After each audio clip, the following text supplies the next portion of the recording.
Canelo's already got with how young he was when he fought Floyd. I genuinely think Canelo will go down as a bigger great than Floyd. What's your opinion on that? That's a good question, man. I don't think Floyd. I think the 50-0 always lasts the test of time. But I do think there's an argument that Canelo, because he went up more weights, the light heavyweight was unbelievable. He started when he was 15, unbelievable. He's getting better. His personality seems to be quite funny. His brand's getting stronger. Do you know what I'm saying? So it's going to be a good shot, but maybe like I think you're in a generation different one to me. So I was brought up on Floyd, you know what I'm saying? So yeah, maybe it's good to see your point of view though, and I'm not the one of them grumpy old men. I like people evolving and I accept change as well. So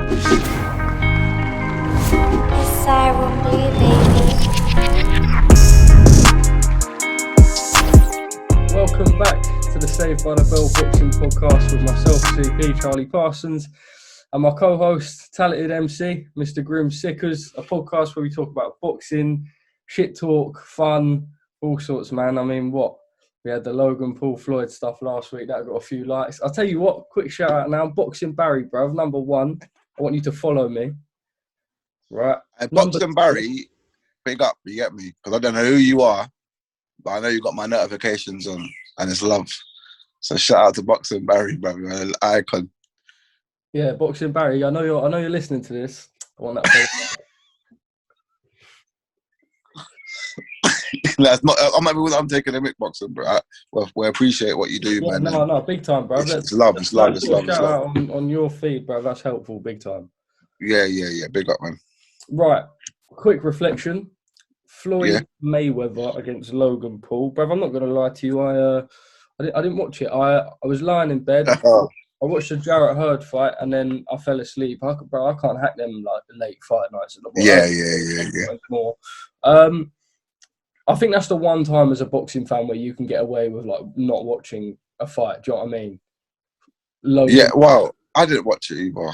No. So I've seen clips online and I've seen that it was horrendous. I've seen a funny video. I think you've probably seen it. You know where they saying that Floyd supposedly knocked him out and that Floyd was hold him up. Or something. Yeah, but all right. So I'm weird, yeah. So when I know a fight's going on, I often dream about the fight, or it's in my head like subconsciously.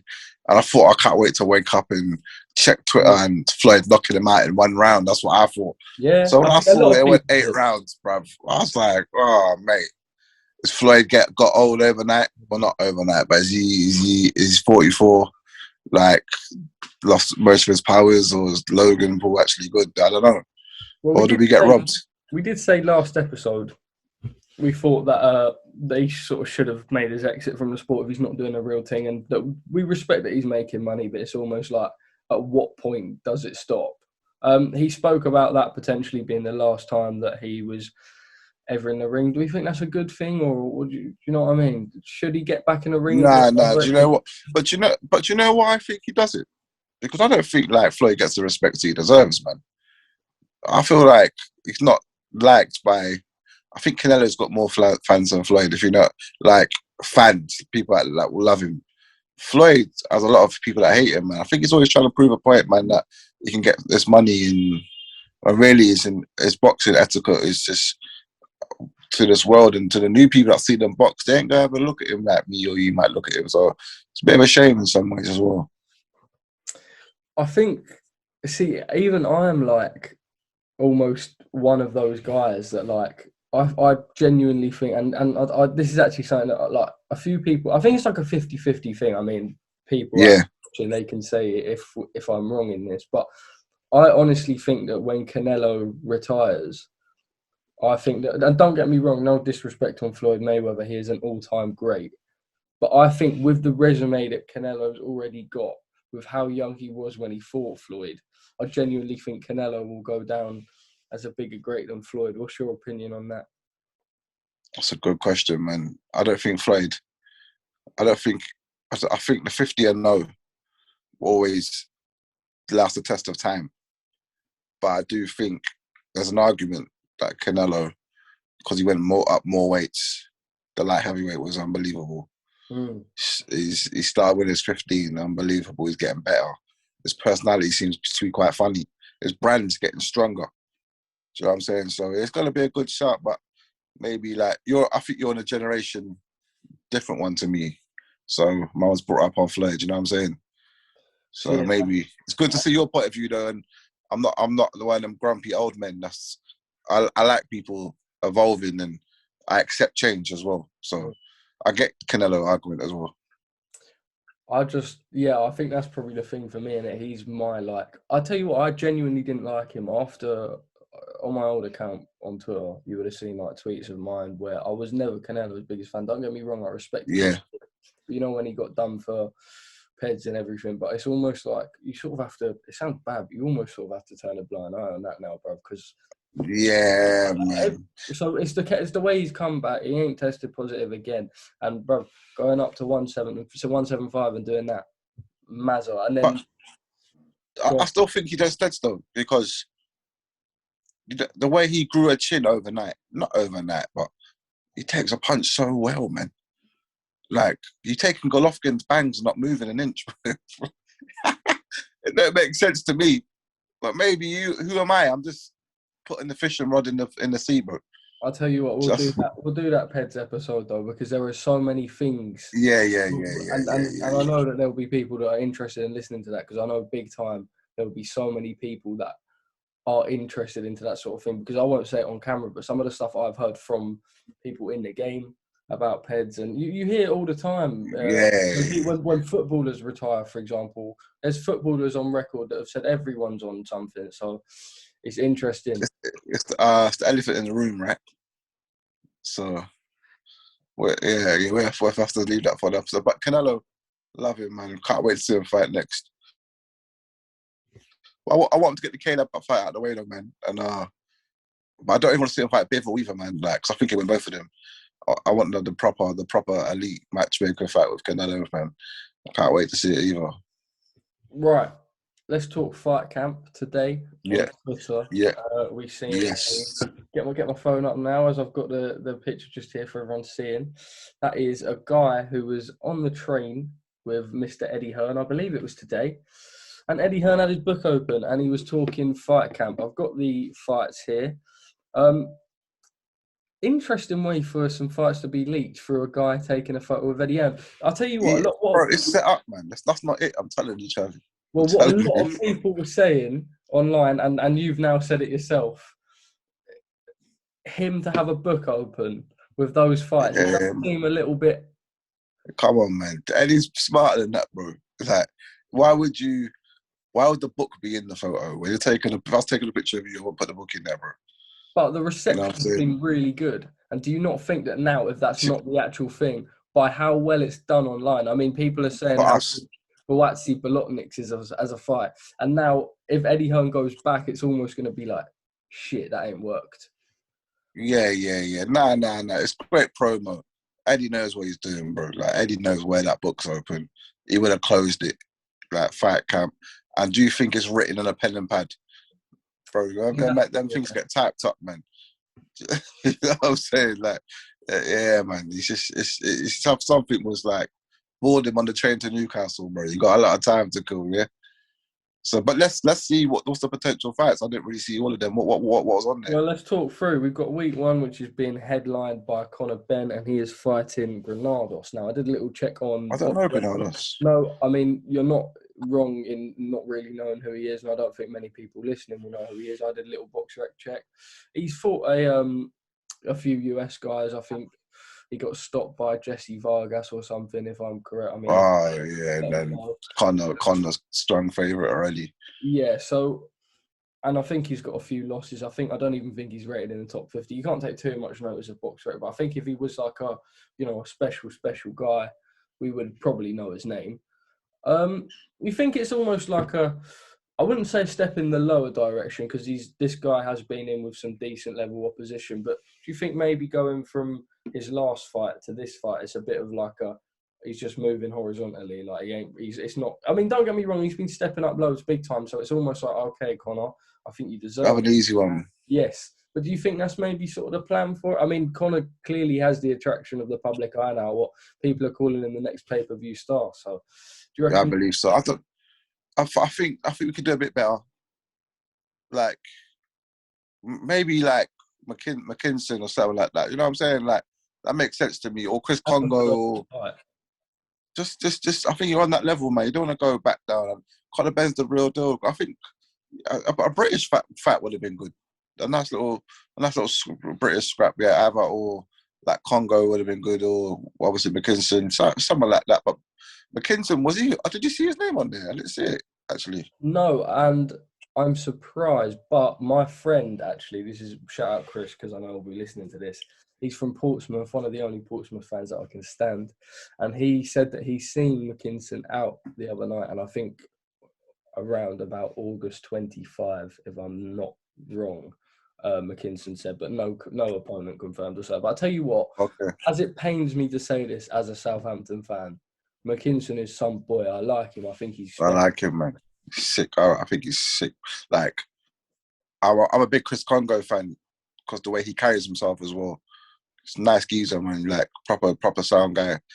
And when he was flipping beating him to the punch and just, I was thinking, boy, man, bro, this guy's a decent geezer, bro. Like, For a guy to I have think, that many like knockouts, I thought he was special. His footwork, first one to the punch, everything. I was impressed. you got to think, where's this guy been hiding in the gym, Yeah. bro? Like, why have I never? I didn't hear of him until that fight, you know. Can't lie to you, never I heard knew of him. of him, but it was such like an unknown quantity. Like I remember, like on a big card like that, which it was, I'll have a bet on sort of every fight in an acca or something.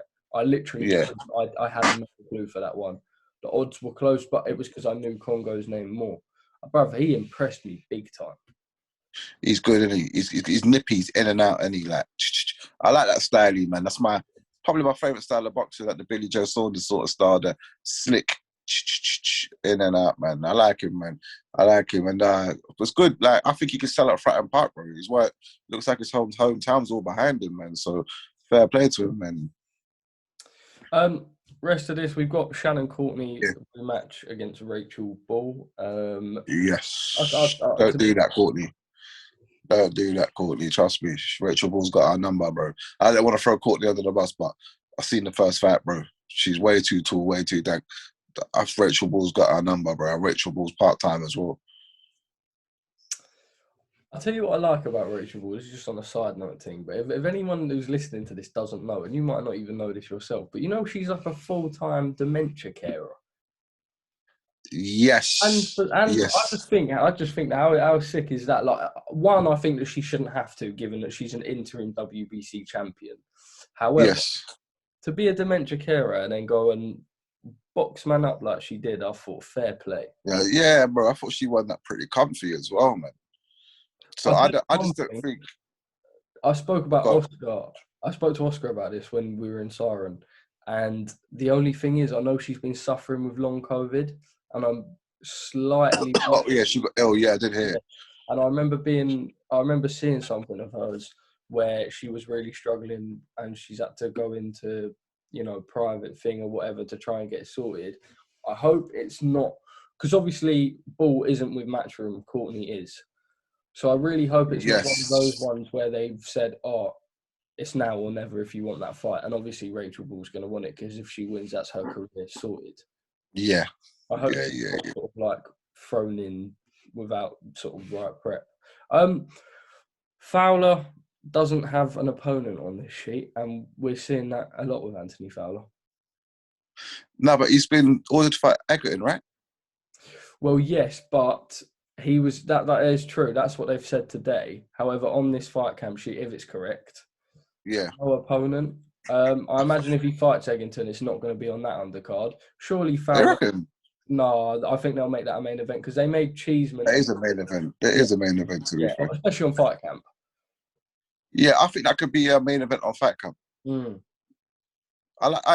don't rule out Egerton either, man, because he used to be like a gatekeeper for British level, but I think he's gone a bit past that. But I feel like they've actually taken quite serious. He's actually getting better on the job, man. Like he looked good against that. Was it American? That jury's on Channel 5 recently, right? He didn't fight the Mexican. Molina at He 160. looked wicked. I thought that's the best I've seen. I thought he's getting better, mate. So big up Egerton, man. I'm a big fan. We'll just quickly go through the rest. Yeah, Week yeah. 2, headline Galahad Dickens. I love that fight. I think I was Love on that, man. an interview with you when the first time, because you got a notification from Benson and I seen it as well. We first spoke about it. Who do you think wins? Oh, yeah. Galahad, easily. Galahad lives and breathes the sport, man. And he's beat Dickens already, bro. So let's not rule out Jazza Dickens. I'm a big Tony Bellew fan, and he's saying that Jazza Dickens is going to win. So that's why I kind of think it's a bit more even, because I'm just being biased because I respect Bellew's opinion, man. But Galahad ain't going to lose his world title chance, man. And I think he beat Warrington as well, so I don't think it'll be 2 seconds down. Florian Marco, another good name at 147. Good man. Oh, yes. That's He's the one. fighting that Prodan. I've seen him. I don't know if you've seen I don't know him. He's fought on a few Matchroom Italy shows. I think he's like a top 30 level fighter, and I think Marku's about that in a minute. So I quite like that fight. I think that's quite evenly matched. I think that's decent. Can't speak on that one. And then week 3 headline. I mean, we can't see the rest, but we can see Boazzi against Bolotniks. I think Bolotniks. Who's Bolotniks against? Sorry, man. I don't mean to sound like a casual man, but no. He won. I'm pretty sure he won the MTK Golden Contract Cruiserweight. Oh, tournament. yes. So he's decent. I think Who did he beat in the final? I think it was another foreign guy he beat in the final, but I'm pretty sure in the semi-final he outpointed Jose Burton by serious points. And when Burton went to Russia or somewhere. Yes, but it wasn't even like a robbery kind of thing. It was like this guy. Yeah. I think a lot of people said the cards could have been closer, but I think Burton went into that fight at like a 1-3, 1-4 favourite or something. And I like Burton. So, right. Yeah. Final thing, we mentioned it just then with Eggington. British 154 domestic scene. I mean, this is the division where Eddie puts on his fights, Frank puts on his fights. There's so many people in Britain in and around 154, 147 that make these exciting fights. I mean, let's talk about it. We've seen the British title has been ordered for Eggington against Williamson. Yes. With the final eliminator between Anthony Fowler and Cheeseman against Williamson for the British, and final eliminator Eggington against Fowler. Both those fights, talk me through them, your opinions. I think they're cracking. Do you know what? I think it's cracking, but just going back quickly, I thought Fowler was destined to be like a world-class fighter, bro. Wasn't he meant to be like the pride of Matchroom at one point? Well, that's what I was saying. I mean, he was an Olympian with Team GB, and his since he fought Fitzgerald. Where's Fitzgerald though? That's the real boy. He came back and he sort of fought a fight, but it won't be about a year until he's even. I mean, some people are wondering if he'll even be able to get down to 154, because his last fight he weighed in, I think, at 168, and he looked ripped then. So did he? But did he look good though?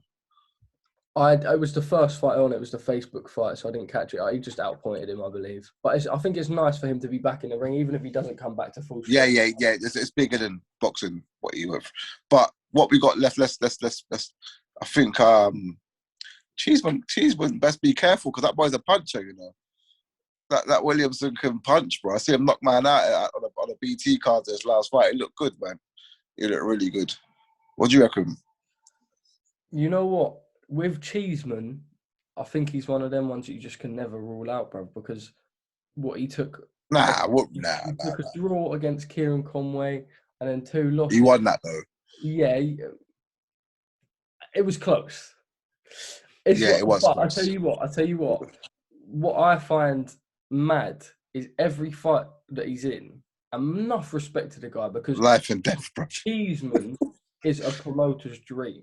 You put him as a main event, and you know that people are going to be happy. This guy, every time in the press conferences, he says, I've been working on my boxing a little bit more. 1 minute of boxing, bruv. He's been clumped 4 times around the head, and he comes out like some sort of Terminator, bro.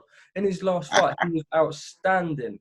Yeah. He boxed good, though. He did box well. That fight, both of them, the only thing that I think, I just seemed at this point, it just seems like Cheeseman could walk through a machine gun fire, and the guy. Yeah, man. I Dude, do worry almost watching him fight though, because I'm a bit like, bro, how can you take all of these punches and not? he's got a chin, isn't he? That's what I was saying. Maybe Williamson won't drop him. But who did Williamson beat on the beat? I don't want to rack your brains just in case you were. You're wicked, you know. See, you're the new Spencer Ferron, brother. Anything I say, you come back at me, bruv. But do you know what it is? All right. Ted Cheeseman one time he drew against Kieran Conway, or he lost, and he went on IFL and he broke down in tears. You ever see that interview? Since that interview, I'm his biggest fan, bro, because he cried and said, I don't want to do this no more. And the gambling, obviously, I don't want to bring up a man's weaknesses. But yeah, man, I'm a big fan of him, man. I like him, man. As a person, he's sick still. But I think he should go for the European when he beats. So he's in this little competition with Egg and Fowler, honestly, the Fowler. But I think Cheeseman deserves to. I think might give up his belt, man, and move on when he beats Thingy. What's mad is that all these guys around 154 just don't seem to be going anywhere. And from a fan's point of view, I know.